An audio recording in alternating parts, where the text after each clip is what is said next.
नमस्कार। आज हम मोंगोडीबी की दुनिया में थोड़ा गहराई से उतर रहे हैं। ये आजकल काफ़ी पॉपुलर नो एसक्यूएल डेटाबेस है ना? हाँ, बिल्कुल। और पारंपरिक जो एसक्यूएल डेटाबेस होते हैं, उनसे काफ़ी अलग है। मतलब एसक्यूएल में जैसे डेटा टेबल्स, रो और कॉलम में होता है ना, हाँ हाँ, टेबल फॉर्मेट में। यहाँ मोंगोडीबी में ये दस्तावेज आधारित है, मतलब डॉक्यूमेंट बेस्ड। Document based? कैसे मतलब? जैसे वर्ड फाइल? नहीं नहीं, वैसा नहीं। आप सोचिए कि जो भी रिलेटेड डेटा है वो एक ही दस्तावेज में रखा जाता है। ये दिखने में जेसन जैसा लगता है। अच्छा, जेसन जैसा, की वैल्यू पेयर्स वाला। एग्जैक्टली। तकनीकी तौर पर ये BSON यानी बाइनरी जेसन होता है।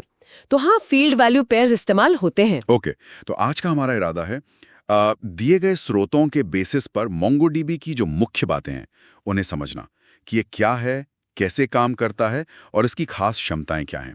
चलिए शुरू करते हैं। इसकी बनावट मतलब स्ट्रक्चर कैसा होता है? देखिए, मोंगोडीबी में एक तरह की हायरार्की होती है। सबसे ऊपर होता है डेटाबेस, डेटाबेस के अंदर होते हैं कलेक्शंस और फिर कलेक्शंस के अंदर होते हैं डॉक्यूमेंट्स। कलेक्शंस मतलब एसक्यूएल की टेबल्स की तरह, और डॉक्यूमेंट्स मतलब रो की तरह। हाँ, मोटे तौर पे वैसा समझ सकते हैं। कलेक्शन को टेबल मान लीजिए और डॉक्यूमेंट को रो। लेकिन यहाँ एक बड़ा फर्क है। क्या फर्क? फर्क है फ्लेक्सिबिलिटी का। एक ही कलेक्शन के अंदर हर डॉक्यूमेंट का स्ट्रक्चर वो अलग-अलग हो सकता है। अच्छा, मतलब एक डॉक्यूमेंट में 4 फील्ड हैं तो दूसरे में 6 हो सकती हैं। बिल्कुल, उनके नाम भी अलग हो सकते हैं। एसक्यूएल में तो पूरी टेबल का स्ट्रक्चर फिक्स रहता है ना? है ना? हाँ, यहाँ ऐसा नहीं है। और हाँ, हर डॉक्यूमेंट को एक यूनिक ऑब्जेक्ट आईडी मिलती है, उसकी अपनी पहचान। ये फ्लेक्सिबिलिटी तो मतलब सुनने में काफी अच्छी लग रही है। डेवलपमेंट में तेजी आती होगी इससे। हाँ, शुरुआती डेवलपमेंट काफ़ी फास्ट हो सकती है क्योंकि आपको पहले से सब कुछ डिफाइन नहीं करना पड़ता। ठीक है, तो इसमें डेटा डालने, पढ़ने, अपडेट करने, डिलीट करने के क्या तरीके हैं? जिन्हें हम CRUD ऑपरेशंस कहते हैं। हाँ, क्रड। उसके लिए काफी सीधे कमांड्स हैं। जैसे डेटा डालने के लिए इंसर्ट 1 है एक डॉक्यूमेंट के लिए, और इंसर्ट मैनी है कई सारे एक साथ डालने के लिए। और पढ़ने के लिए, रीड करने के लिए? डेटा रीड करने के लिए सबसे कॉमन है फाइंड कमांड।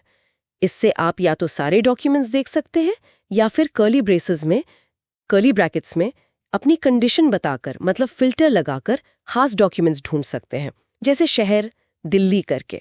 ओके, और अगर सिर्फ एक ही डॉक्यूमेंट चाहिए हो तो? उसके लिए फाइंड 1 है। अच्छा, मान लीजिए मुझे डॉक्यूमेंट की सारी जानकारी नहीं चाहिए, सिर्फ नाम और उम्र देखनी है, ये हो सकता है? हाँ, बिल्कुल। इसे कहते हैं प्रोजेक्शन।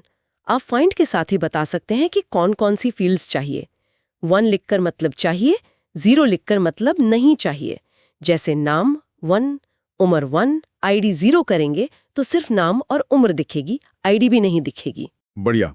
अपडेट और डिलीट का क्या? अपडेट के लिए अपडेट 1 या अपडेट मैनी है। इसमें $सेट ऑपरेटर बहुत काम का है, फील्ड की वैल्यू बदलने या नई फील्ड जोड़ने के लिए। $अनसेट से फील्ड हटा सकते हैं, $पुश से एरे में कुछ जोड़ सकते हैं। और डिलीट के लिए डिलीट 1 या डिलीट मैनी है, जो फिल्टर के बेस पर डॉक्यूमेंट्स हटाते हैं। ठीक है, ये बेसिक ऑपरेशन समझ आ गए।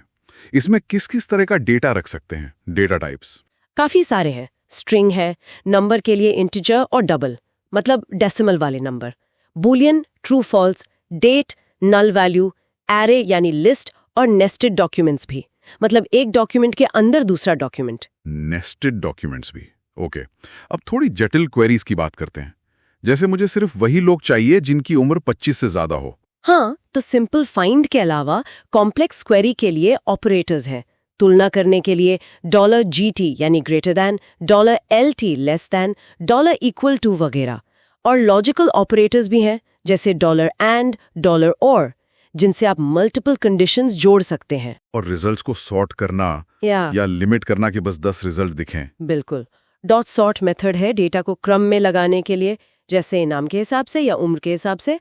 और .limit है नतीजों की संख्या को लिमिट करने के लिए। ठीक है, लेकिन मैंने सुना है मोंगोडीबी की एक खास ताकत है एग्रीगेशन पाइपलाइन। ये क्या चीज है? हाँ, एग्रीगेशन पाइपलाइन वाकई बहुत पावरफुल है। आप इसे ऐसे समझिए कि ये डेटा प्रोसेसिंग की एक मल्टी स्टेज पाइपलाइन है।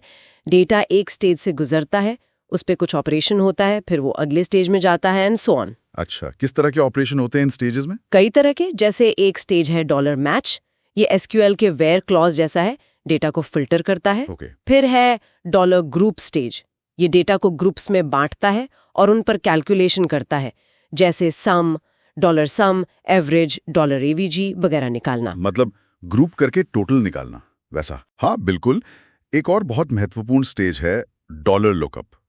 ये एसक्यूएल के जॉइन जैसा काम करता है, मतलब दो अलग अलग कलेक्शंस के डेटा को जोड़ने के लिए। अरे वाह! डॉलर लुकअप से मतलब हम मान लीजिए यूजर्स कलेक्शन को उनके ऑर्डर्स कलेक्शन से जोड़ सकते हैं? एग्जैक्टली ये बहुत काम आता है जब आपको रिलेटेड डेटा को कंबाइन करके कुछ इनसाइट्स निकालने हो। और भी स्टेजेस हैं, जैसे डॉलर प्रोजेक्ट, आउटपुट का स्ट्रक्चर बदलने के लिए, डॉलर ऐड फील्ड्स, नई फील्ड्स जोड़ने के लिए। ये तो काफी एडवांस्ड लग रहा है। परफॉर्मेंस कैसी रहती है इन सब ऑपरेशंस की? क्वेरीज तेज चलती हैं? परफॉर्मेंस के लिए इंडेक्सेस बहुत जरूरी हैं। ये बिल्कुल वैसे ही हैं जैसे किताब के आखिर में इंडेक्स होता है ना। हाँ, जिससे टॉपिक ढूंढना आसान हो जाता है। सही। वैसे ही डेटाबेस में हम उन फील्ड्स पर इंडेक्स बना देते हैं जिन पर हम अक्सर सर्च करते हैं, जैसे यूजर आईडी या ईमेल। इससे वो क्वेरीज बहुत तेज हो जाती हैं। तो फिर सभी फील्ड्स पर इंडेक्स बना देना चाहिए? नहीं, ऐसा नहीं है। इंडेक्स बनाने का एक ट्रेड ऑफ है। इंडेक्स क्वेरी को तो तेज करते हैं, लेकिन डेटा लिखने के ऑपरेशंस मतलब इंसर्ट, अपडेट, डिलीट, उनको थोड़ा धीमा कर देते हैं। क्योंकि हर बार जब डेटा बदलता है तो इंडेक्स को भी अपडेट करना पड़ता है। अच्छा, ये बात है। और इंडेक्स मेमोरी और डिस्क स्पेस भी लेते हैं, तो इंडेक्स सोच समझकर बनाने चाहिए, सिर्फ जरूरी फील्ड्स पर। आप एक्सप्लेन एग्जीक्यूशन स्टैट्स कमांड चलाकर देख सकते हैं कि आपकी क्वेरी कैसी परफॉर्म कर रही है और कौन सा इंडेक्स इस्तेमाल हो रहा है। Got it. अच्छा, एक और बात। शुरू में हमने कहा था कि MongoDB बहुत फ्लेक्सिबल है, स्कीमा फिक्स नहीं होता। क्या ये कभी प्रॉब्लम नहीं बनता? मतलब डेटा में इनकंसिस्टेंसी आने का डर? हाँ, ये एक वैलिड कंसर्न है। देखिए, MongoDB है तो स्कीमा लेस, लेकिन अगर आप चाहें तो स्कीमा वैलिडेशन लागू कर सकते हैं। स्कीमा वैलिडेशन मतलब नियम बना सकते हैं? हाँ, आप जेसन स्कीमा का इस्तेमाल करके रूल्स डिफाइन कर सकते हैं। जैसे कि ये फील्ड जरूरी है, रिक्वायर्ड, इस फील्ड का डेटा टाइप स्ट्रिंग ही होना चाहिए, वगैरह वगैरह। इससे डेटा में कंसिस्टेंसी बनाए रखने में मदद मिलती है, खासकर बड़े एप्लीकेशंस में। अच्छा, तो फ्लेक्सिबिलिटी के साथ साथ कंट्रोल का ऑप्शन भी है? बिल्कुल।